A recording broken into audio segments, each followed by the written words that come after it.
దేవుడు మనకు ఆశ్రయమును దుర్గమునై ఉన్నాడు. ఆపత్కాలములో ఆయన నమ్ముకొనదగిన సహాయకుడు. కీర్తన గ్రంథం 46వ అధ్యాయము 1వ వచనం. నా ప్రియులారా, దేవుణ్ణి వెంబడిస్తున్నటువంటి, దేవుణ్ణి ఆరాధిస్తున్నటువంటి, దేవుణ్ణి నమ్ముకున్నటువంటి ప్రతి ఒక్కరిని కూడా దేవుడు ఎప్పటికీ చెయ్యి విడవడు.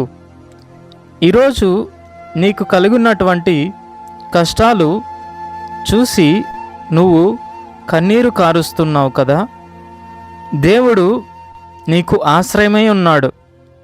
ఆయనే నీకు దుర్గమునై ఉన్నాడు. నీకున్నటువంటి ఆపత్కాలములో ఆయన నిన్ను చెయ్యి విడవడు. ఆయన నీకు సహాయము చేస్తాడు. ఎట్టి విపత్కరమైన పరిస్థితులైనా కూడా సరే, ఆయన బిడ్డలని ఆయన మర్చిపోడు, విడిచిపోడు.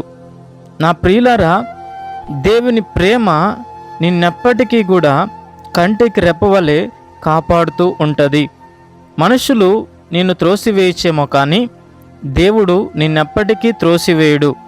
మనుషులు నీ నాశనము కోరుకోవచ్చేమో కానీ దేవుడు నువ్వు వృద్ధి చెందాలని, దేవుడు నువ్వు క్షేమంగా ఉండాలని, దేవుడు నువ్వు ఆశీర్వదించబడాలని కోరుకుంటాడు.